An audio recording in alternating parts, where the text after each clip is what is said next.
Okay, so it has stated that it has successfully redeployed the image. So the next step is to just configure the BIOS in order to make sure that the actual device can be bootable, the laptop can be bootable. So if you go and press F12, this is the Dell laptop configuration. You press F12. Now, obviously, if you have another laptop make, there might be another key to press to launch the BIOS setup and so forth. So press F12 on the Dell machine and simply go in there and choose BIOS setup. Then we go over here to boot configuration. Let's see that there. Now at the moment, onboard NIC is the first and foremost boot sequence. What we want is the internal, which is the Samsung 256. Now that's for this particular machine, so it just takes a bit of ascertaining what you believe your internal bootable device is. And I just simply press the up arrow there.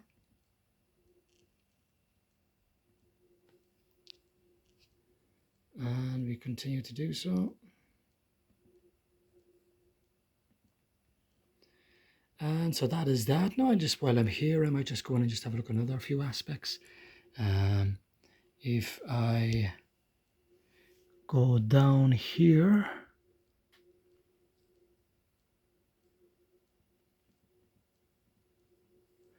now secure boot is off and it is in audit mode. Now, the actual Dell company recommends that it shouldn't be in audit mode for security risks and so forth. So this is just for the purposes of testing the first boot of this particular newly imaged drive. So that's all fine there. If I just click on integrated devices, let's just see there. And let's just have a look there.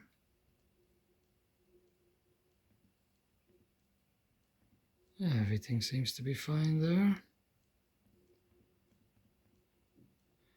And if I go to storage, and it's in a HCI, I'm happy with that. And let me just go down here, scroll down again. Yeah, that's all fine there. And let's just have a look at security. TPM 2.0. Now, let's go down there.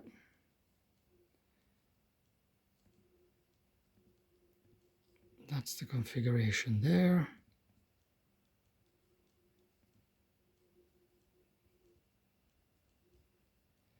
Now, in terms of UEFI boot security path, always accept internal HTTP and PXE.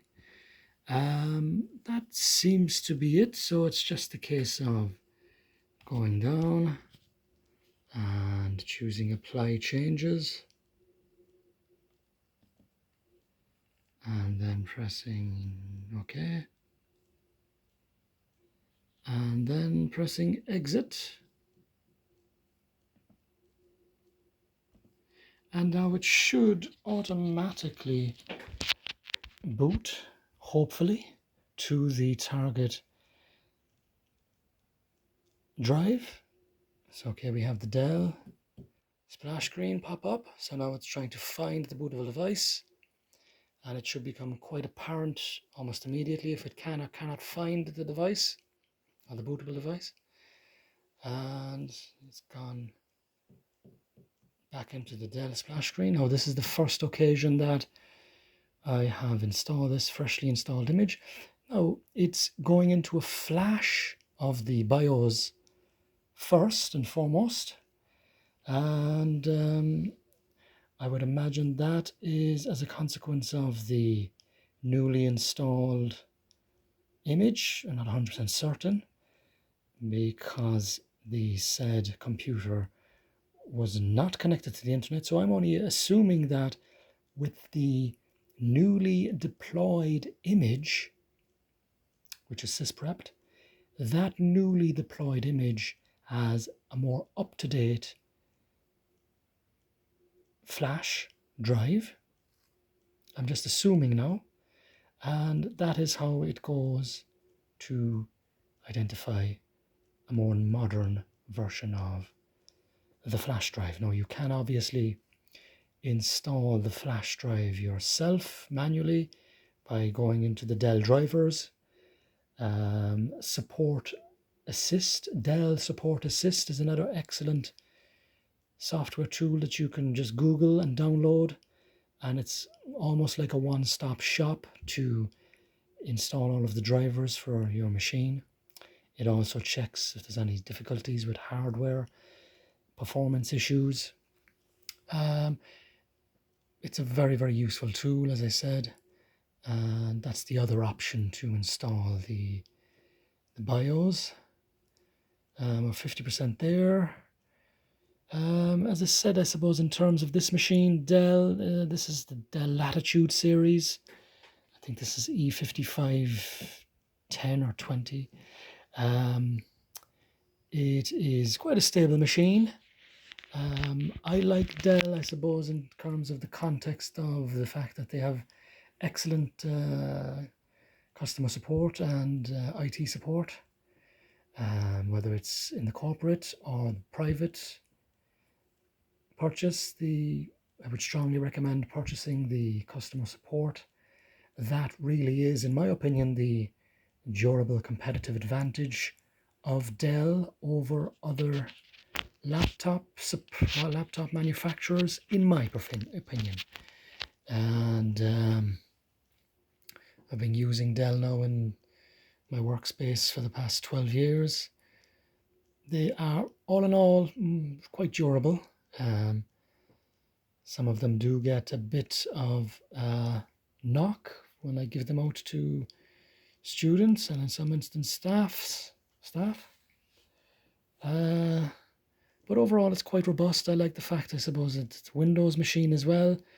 I have software going back nearly 10 years and it's still running on the latest version of Windows. That's one of the real aspects that I enjoy about Windows machines. And a lot of the software that I install is exclusively available on the Windows platform. So that's another feature.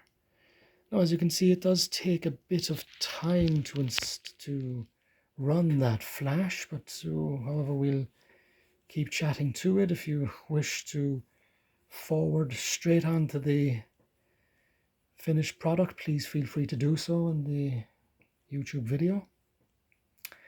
I just want to do a one take, shall we say, on this video, so I don't want to go back editing. That's the reason why I'm running with the actual video. Another aspect that I've noticed is that most of the machines now have progressed to solid state hard drive, and the significance of the improvement in performance is quite substantial. In fact, in my opinion, I've noticed the performance increase much more tangibly than if the actual processor was of a higher spec, which is interesting. The read and write capability is significantly improved, and if you want to really make it super duper, you could update the RAM as well. In terms of the Dell Latitude series, the scalability of the RAM is quite substantial. You could go up into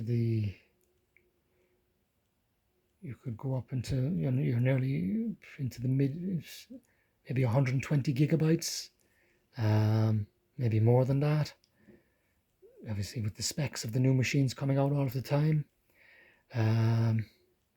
that's another aspect to consider.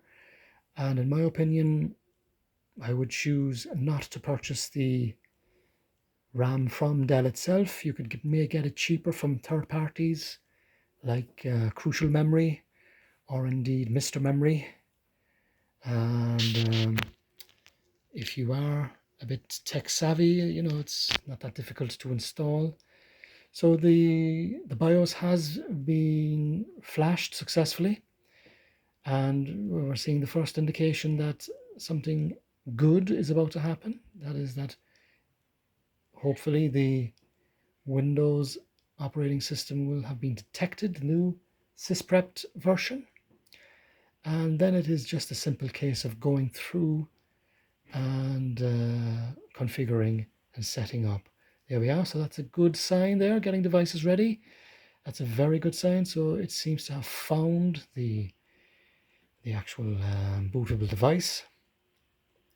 I suppose a word of advice as well. If the device isn't found, then as I said at the start of this video, it's important to go in to configure the BIOS, especially the bootable options, making sure that the particular internal drive is the first option on the list. Number 2 then is making sure security settings are there, as I've just touched upon. And if you are unsure of that, then Dell customer support is fantastic.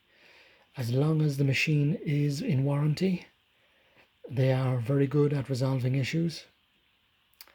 And hopefully now here we have the old keyboard flashing up. As soon as I see the Windows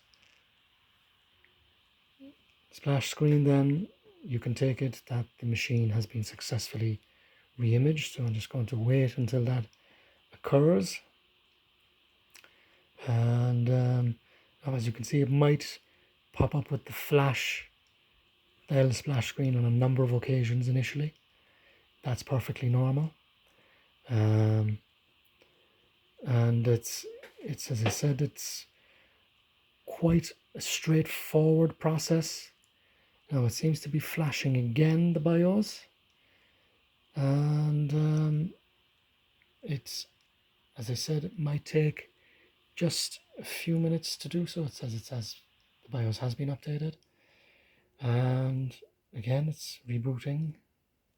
And as I said before, it could reboot on multiple occasions, so just bear that in mind.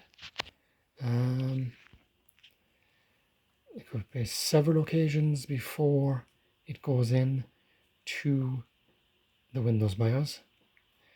And the other aspect to consider is that if it doesn't boot on several occasions and just pops up and states cannot find the said bootable device, then it's usually the BIOS. Now, as you can see here, this is the first indication that my Windows image has been deployed. And there we are. There is the Windows image deployed and ready to configure for the first occasion. So that is the end of this video tutorial, and thank you for watching.